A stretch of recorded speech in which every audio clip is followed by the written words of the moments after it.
Hello everyone, welcome to my channel. আজকের topic হলো class সিক্সের Bangla model activity task compilation, যেটা নভেম্বর মাসে তোমাদের স্কুল থেকে দেওয়া হবে। মডেল অ্যাক্টিভিটি টাস্কের পূর্ণমান হচ্ছে 50।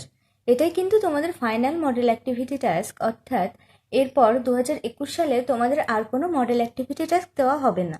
ক্লাস সিক্সের অন্যান্য বিষয়ের মডেল অ্যাক্টিভিটি টাস্কও আমাদের চ্যানেলে আপলোড করা আছে, তো তোমরা দেখে নিতে পারো।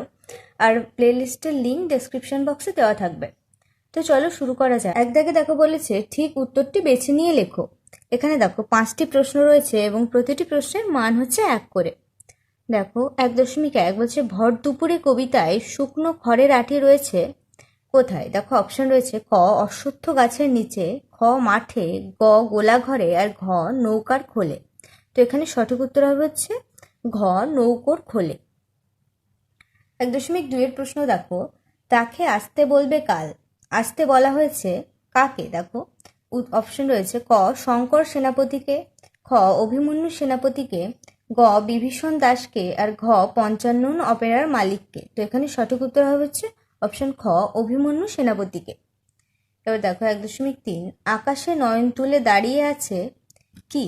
অপশন রয়েছে দেখো বুনো পাহাড়, মরুভূমি, প্রভাত সূর্য, আর পাইন গাছ। তো এখানে সঠিক উত্তর হবে হচ্ছে অপশন ঘ পাইন গাছ। 4 দেখো যেতে পারি কিন্তু কেন যাব কাব্যগ্রন্থটির রচয়িতা কে? অপশন দেখো নীরেন্দ্রনাথ চক্রবর্তী, অরুণ মিত্র, শক্তি চট্টোপাধ্যায়, আর অমিয় চক্রবর্তী। তো এখানে সঠিক উত্তর হবে হচ্ছে অপশন গ শক্তি চট্টোপাধ্যায়। এবার দেখো 1.5 পূর্ববঙ্গের মাহুতের ভাষায় মাইল শব্দের অর্থ। অপশন দেখো পিছনে যাও, সাবধান, বসো, কাত হও। তো এখানে সঠিক উত্তর হবে হচ্ছে অপশন খ সাবধান। এবার দেখো 2 দাগের প্রশ্ন বলছে খুব সংক্ষেপে নিচের প্রশ্নগুলির উত্তর দাও। এখানে দেখো 10টি প্রশ্ন রয়েছে এবং প্রতিটি প্রশ্নের মান হচ্ছে 1 করে। দেখো 2.1 প্রশ্ন হচ্ছে অতু পথিকজনের ছাতা। পথিকজনের ছাতা কোনটি? তো দেখে নাও। দেখো নীরেন্দ্রনাথ চক্রবর্তীর লেখা ভর দুপুরে কবিতায় পথিকজনের ছাতা হলো অশ্বত্থ গাছটি। এবার দেখো 2.2 এর প্রশ্ন এখানে বাতাসের ভিতর সবসময় ভিজে জলের ঝাপটা থাকে, কেন এমনটি হয়? তো তোর কারণ 5-7 মাইলের ভিতর বঙ্গোপসাগর অবস্থিত, হাওয়ায় ঢেউয়ের গুঁড়ো সবসময় উড়ে আসে। এবার দেখো 2.3 মন ভালো করা কবিতায় কবি রোদ্দুরকে কিসের সঙ্গে তুলনা করেছেন? তো দেখে নাও। দেখো মন ভালো করা কবিতায় কবি রোদ্দুরকে মাছরাঙার গায়ের রঙের সঙ্গে তুলনা করেছেন। 2.4 আমি কথা দিয়ে এসেছি, কথক কোন কথা দিয়ে এসেছেন? উত্তর দেখো 2.4 অরুণ মিত্রের লেখা ঘাসফড়িং কবিতায় কথক কথা দিয়ে এসেছেন যে তিনি আবার ভিজে ঘাসের উপর ঘাসফড়িংয়ের কাছে ফিরে যাবেন। 2.5 ভাদুলী ব্রত কখন উদযাপিত হয়? দেখো 2.5 বর্ষার শেষ দিকে ভাদ্র মাসে ভাদুলী ব্রত উদযাপিত হয়। 2.6 সন্ধ্যায় হাটের চিত্রটি কেমন? দেখো কবি যতীন্দ্রনাথ সেনগুপ্ত তার হাট কবিতায় হাটের সান্ধ্যকালীন একটি চিত্র তুলে ধরেছেন। অনেকগুলি গ্রামের মাঝে একটি হাট, সারাদিন বেচাকেনা করে মানুষ হাট থেকে যে যার ঘরে ফেরে। হাটে কেউ প্রদীপ জ্বালিয়ে দেয় না, রাত্রি নামলে হাটও অন্ধকারে নিমজ্জিত হয়। 2.7 কোন তিথিতে রাঢ়বঙ্গের কৃষিজীবী সমাজের প্রাচীন উৎসব গো বন্দনা, অলক্ষ্মী বিদায়, কাঁড়াখুঁটা, গরুখুঁটা প্রভৃতি পালিত হয়? কালী পূজা অর্থাৎ কার্তিকের অমাবস্যা তিথিতে রাঢ়বঙ্গের কৃষিজীবী সমাজের প্রাচীন উৎসব গো বন্দনা, অলক্ষ্মী বিদায়, কাঁড়াখুঁটা, গরুখুঁটা প্রভৃতি পালিত হয়। 2.8 দেখো কেমন যেন চেনা লাগে ব্যস্ত মধুর চলা, কবি কার চলার কথা বলেছেন? পিঁপড়ের চলার মধ্যে এক ধরনের ছন্দ রয়েছে, তার ব্যস্ত সমস্তভাবে হেঁটে যাওয়ার ভঙ্গিটি কবিকে পরিচিত কোনো একজনের হাঁটবার ছন্দের কথা মনে করিয়ে দিয়েছে, অথচ তিনি বুঝে উঠতে পারছেন না সেই পরিচিত মানুষটি আসলে কে, তাই কবি উদ্ধৃত মন্তব্যটি করেছেন। 2.9 প্রশ্ন দেখো সে বাড়ির নিশানা হয়েছে আম গাছটি। ফাঁকি গল্পে গোপালবাবু কিভাবে তার বাড়ির ঠিকানা জানাতেন? দেখো ফাঁকি গল্পে গোপালবাবুকে কেউ তার বাড়ির ঠিকানা জিজ্ঞাসা করলে তিনি জানাতেন কার্জরি নদীর ধার বরাবর পুরীঘাট পুলিশ ফাঁড়ির পশ্চিমে যেখানে পাঁচিলের মধ্যে আম গাছ রয়েছে সেখানেই তাদের বাড়ি। 2.10 দেখো তুমি যে কাজের লোক ভাই ওইটিই আসল, কে কাকে কখন কথা বলেছিল? দক্ষিণারঞ্জন মিত্র মজুমদারের লেখা আশীর্বাদ গল্প থেকে উদ্ধৃতাংশটি নেওয়া হয়েছে। বৃষ্টি ধরলে পিঁপড়ে ঘাসের পাতাটিকে যখন বলেছিল যে সে হাঁটতে জানে, হাঁটার জানে, দৌড়তেও জানে, কিন্তু কোনোটাই কাজে আসে না, ঘাস পাতাটি ছিল বলে সে বেঁচে গেল। একথা শুনে ঘাস পাতাটি পিঁপড়েকে ওই কথা বলতে বারণ করে বলেছিল, বাঁচন আর মরণ নাকি একটা কথা, তুমি যে কাজের লোক ভাই, ওইটাই আসল। এবার দেখো 3 দাগের প্রশ্ন বলছে, নিচের প্রশ্নগুলির উত্তর নিজের ভাষায় লেখো। এখানে দেখো 10টি প্রশ্ন রয়েছে এবং প্রতিটি প্রশ্নের মান হচ্ছে 2 করে। 3.1 দেখো, দাঁড়ায়ে রয়েছে পাম গাছ মরু তটে, কে এমন স্বপ্ন দেখে, কেন সে এমন স্বপ্ন দেখে, দেখে নাও। উদ্ধৃতাংশটি কবি হাইনরিখ হাইনে রচিত পাইন দাঁড়িয়ে আকাশে নয়ন তুলি কবিতা থেকে সংগৃহীত হয়েছে। উত্তরে নগ্ন পাহাড়ে দাঁড়িয়ে থাকা পাইন গাছটি মরুতটে দাঁড়িয়ে থাকা পাম গাছটির স্বপ্ন দেখে। পাইন গাছ যেখানে থাকে সেখানে তার ভালো লাগে না, তার ভালো লাগে দূরের কিছু। পাহাড়ের উপরে বরফের অতিরিক্ত ঠান্ডা পাইন গাছের দুঃখ যন্ত্রণার কারণ। তার কাছে গরমের জায়গা স্বপ্ন দেখার বিষয়। সেই জন্যই বরফের দেশের পাইন গাছ মরুভূমির দেশের পাম গাছের স্বপ্ন দেখে। 3.2 তাই তারা স্বভাবতই নীরব, কাদের কথা বলা হয়েছে, তারা নীরব কেন, দেখে নাও। উদ্ধৃতাংশটি সুবিনয় রায়চৌধুরী রচিত পশু পাখির ভাষা প্রবন্ধ থেকে সংগৃহীত হয়েছে। এখানে বন্যপ্রাণীদের নীরব থাকার কথা বলা হয়েছে। ক্যাস্টাং সাহেব প্রায় 40 বছর বন্যজন্তুদের সঙ্গে থেকেছেন। খাঁচার এবং জঙ্গলের অর্থাৎ পোষা এবং বুনো এই 2 অবস্থার জন্তুদের সঙ্গে তার আলাপ পরিচয়ের নানা সুযোগ ঘটেছে। পোষা জন্তুরা নাকি জঙ্গলের জন্তুদের চেয়ে অনেক বেশি চেঁচামেচি করে। জঙ্গলের পশুকে সর্বদাই প্রাণ বাঁচিয়ে চলতে হয়, তাই তারা স্বভাবতই নীরব। 3.3 এরা বাসা তৈরি করবার জন্য উপযুক্ত স্থান খুঁজতে বের হয়। উপযুক্ত স্থান খুঁজে নেওয়ার কৌশলটি কুমুরে পোকার বাসাবাড়ি রচনাংশ অনুসরণে লেখো। তো দেখে না, ডিম পাড়বার সময় হলেই কুমোরে পোকা বাসা বানানোর জন্য উপযুক্ত জায়গা খুঁজতে বেরোয়। 2-4 দিন ঘোরাফেরা করার পর পছন্দসই জায়গা খুঁজে তার আশেপাশে ঘুরে প্রথমে পরীক্ষা করে দেখে, তারপর একটু দূরে উড়ে গিয়ে আবার ফিরে আসে ও জায়গাটাকে বারবার দেখে নেয়। 2-3 বার এইভাবে এদিক ওদিক করে শেষে কাদামাটির খোঁজে বেরোয়। 3.4 প্রশ্নটি দেখো, ধান কাটার পর একেবারে আলাদা দৃশ্য, মরশুমের দিনে গদ্যাংশ অনুসারে সেই দৃশ্য বর্ণনা করো। তো দেখে নাও। সুভাষ মুখোপাধ্যায়ের লেখা মরশুমের দিনে গদ্যাংশে ধান কাটার পর গ্রীষ্ম ঋতুর আগমনের বর্ণনা দেওয়া হয়েছে। ধান কাটার পর মাঠে যতদূর দৃষ্টি যায় চোখে পড়ে রুক্ষ মাটির শুকনো কঙ্কালসার চেহারা। মাঠের আলগুলো বুকের হাড় পাঁজরের মতো জেগে থাকে, রোদের দিকে তাকানো যায় না। গরুর গাড়ির চাকায় মানুষের পায়ে মাটির ডেলাগুলো গুঁড়ো গুঁড়ো হয়ে ধুলো হয়ে যায় এবং কখনো ঘূর্ণি হাওয়ায় সেই ধুলো উড়ে দৃষ্টি আড়াল করে দাঁড়ায়। বেলা বাড়তেই মাটি গরম হয়ে ওঠে, যারা ভোরে মাঠে গিয়েছিল তারা তাড়াতাড়ি ঘরে ফিরে আসে, আর নদী পুকুর খাল বিল শুকিয়ে যায়, গাছে পাতা থাকে না, আগুনের ঝলকায় শুধু চারিদিকে হাহাকার শোনা যায়। 3.5 প্রশ্নটি দেখো, দিন ও রাতের পটভূমিতে হাটের চিত্র হাট কবিতায় কিভাবে বিবৃত হয়েছে তা আলোচনা করো। তো দেখে নাও। হাট কবিতায় কবি যতীন্দ্রনাথ সেনগুপ্ত হাটের দিন ও রাতের নানান চিত্র তুলে ধরেছেন। দিনের বেলা হাটে কোলাহল থাকে, চেনা অচেনা হাজার মানুষের ভিড় দেখা যায়, কত মানুষের পায়ের টুকরো টুকরো ছাপ পড়ে থাকে হাটের ধুলোতে। জিনিসপত্র কেনা বেচা ও দর কষাকষি চলতে থাকে, কেউ লাভ করে আবার কেউ পায় না। সারাদিন চেনা অচেনা মানুষের ভিড়ে কথার অন্ত থাকে না। রাত্রে ফাঁকা হাট নির্জন অবস্থায় পড়ে থাকে, সন্ধ্যায় সেখানে প্রদীপ জ্বলে না, হাট নিস্তব্ধ হয়ে পড়ে থাকে, নেই কোনো দর কষাকষি কেনা বেচা, নির্জন হাটে কাকের ডাকে রাত নেমে আসে। 3.6 প্রশ্ন, মাটির ঘরের দেয়াল চিত্র রচনায় সাঁওতালি দেয়াল চিত্রের বিশিষ্টতা কিভাবে ফুটে উঠেছে, দেখে না। সাঁওতালি দেয়াল চিত্রে চওড়া রঙিন ফিতের মতো সমান্তরাল রেখা, চতুষ্কোণ, ত্রিভুজ সবই থাকে।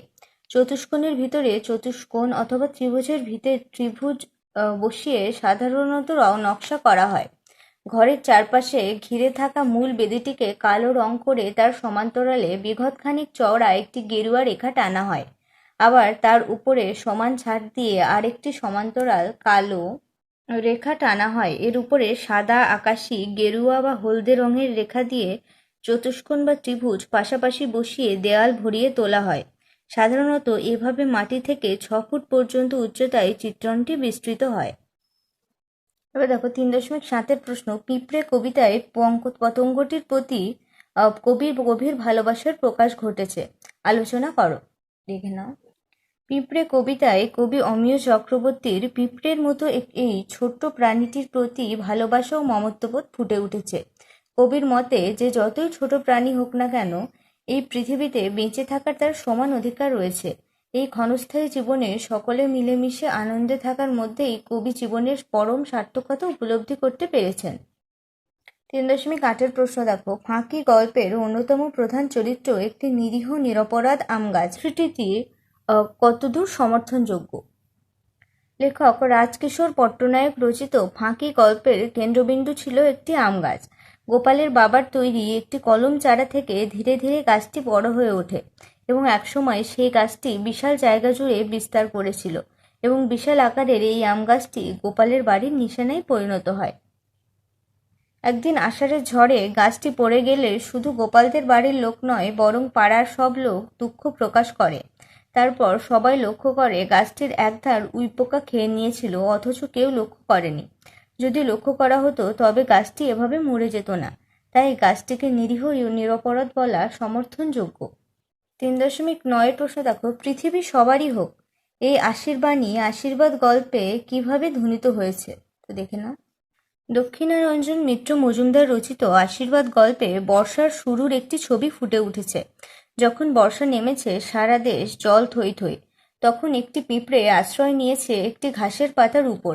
পাতাটি তখন পিঁপড়েটিকে আরও জোরে আঁকড়ে ধরে ভাসতে বলেছিল। বৃষ্টি একটু থামার পর পিঁপড়ে ঘাসের পাতাকে বলেছিল সে ডাঙার গর্তেই ভালো থাকে। বৃষ্টির জল শুকোবে কিনা পাতাকে জিজ্ঞাসা করায় পাতা তাকে অভয় দিয়ে বলল, জল নিশ্চয় চলে যাবে এবং শরৎ আসবে। তখন পিঁপড়ে দেখল মেঘের ফাঁক দিয়ে সূর্য উঁকি দিচ্ছে। শরতের আশীর্বাদ পৃথিবীর সকলের উপর ঝরে পড়ার বার্তা যেন বহন করছে শরৎ ঋতু। এবার দেখো 3.10-এর প্রশ্ন, এমন অভূতপূর্ব অবস্থায় আমাকে পড়তে হবে ভাবিনি। গল্পকথক কোন অবস্থায় পড়েছিলেন? দেখো, উদ্ধৃতাংশটি শিবরাম চক্রবর্তী রচিত এক ভুতুড়ে কাণ্ড গল্প থেকে নেওয়া হয়েছে। গল্পকথক একদিন সাইকেলে চেপে হুড্রুর দিকে যাচ্ছিলেন। 7 মাইল যাবার পরই সাইকেলের টায়ার ফেঁসে গেল। একে জঙ্গলি পথ, তাতে আবার সন্ধ্যা নেমে আসছে। একটি লরি আসতে দেখে তিনি আশাবাদী ছিলেন, কিন্তু সেটি তার জন্য থামল না। যখন কুয়াশা জমে চাঁদের আলো আরও ফিকে হয়ে এসেছে, তখন দুটো হলদে চোখ আস্তে আস্তে এগিয়ে আসতে দেখেছিলেন। প্রথমে বাঘ মনে হলেও কাছে আসতেই বুঝলেন একটি অস্টিন গাড়ি। কিন্তু কতকের হাঁক ডাকেও গাড়িটি থামল না। তখন মরিয়া হয়ে ঝুঁকি নিয়েই লেখক চলন্ত গাড়িতে উঠে বসেছিলেন। লেখক যখন ড্রাইভারকে তার নামার জায়গাটি বলতে গেলেন, তিনি দেখলেন চালকের আসন খালি, কেউ সেখানে নেই। সেই শীতেও তার গা দিয়ে ঘাম ঝরতে লাগলো। তিনি প্রচণ্ড ভয় পেয়ে গেলেন এবং হাঁ করে তাকিয়েছিলেন। এবার 4 দাগের প্রশ্ন দেখো, নির্দেশ অনুসারে উত্তর দাও। এখানে দেখো 5টি প্রশ্ন রয়েছে আর প্রতিটি প্রশ্নের মান হচ্ছে 1 করে। দেখো 4.1, বিসর্গ সন্ধিতে বিসর্গ রূপান্তরিত হয়ে র হয়েছে এমন দুটি উদাহরণ দাও। দেখে নাও। দেখো, বিসর্গ সন্ধিতে বিসর্গ রূপান্তরিত হয়ে র হচ্ছে এমন উদাহরণ হলো পুনঃ যুক্ত অপি, পুনরপি, অহ যুক্ত অহ, অহরহ। 4.2-এর প্রশ্ন দেখো, বিসর্গ সন্ধিতে বিসর্গ লুপ্ত হয়ে আগের স্বরধ্বনিকে দীর্ঘ করছে এমন দুটি উদাহরণ দাও। নিঃ যুক্ত রব, নীরব, চক্ষু যুক্ত রত্ন, চক্ষুরত্ন। এখানে বিসর্গ লুপ্ত হয়ে হর্ষ স্বরধ্বনিকে দীর্ঘ স্বরধ্বনিতে পরিণত করেছে। 4.3-এ দেখো, উদাহরণ দাও জোর বাঁধা সাধিত শব্দ আর শব্দখণ্ড বা শব্দাংশ জুড়ে সাধিত শব্দ। দেখে নাও।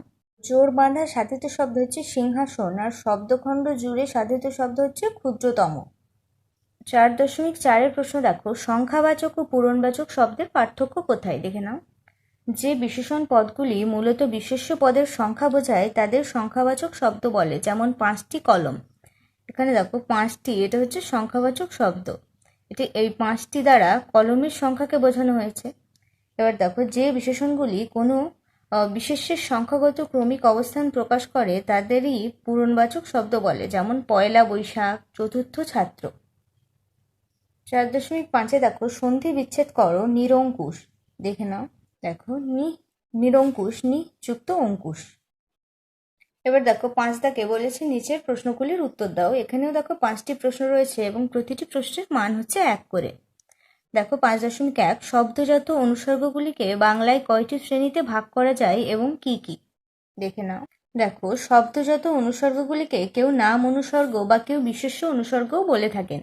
বাংলায় এই অনুসর্গগুলিকে 3টি শ্রেণীতে ভাগ করা যায়। 1 সংস্কৃত বা তৎসম অনুসর্গ, 2 বিবর্তিত রূপান্তরিত বা তদ্ভব অনুসর্গ প্লাস দেশি অনুসর্গ, আর 3 বিদেশি অনুসর্গ। 5.2 এর প্রশ্ন দেখো উপসর্গের আরেক নাম আদ্য প্রত্যয় কেন? দেখে নাও, দেখো আদ্য শব্দের অর্থ হলো আদিতে বা প্রথমে। প্রত্যয় শব্দের অর্থ হলো মূল শব্দের সঙ্গে যে শব্দাংশ যুক্ত হয়ে নতুন নামপদ তৈরি করে।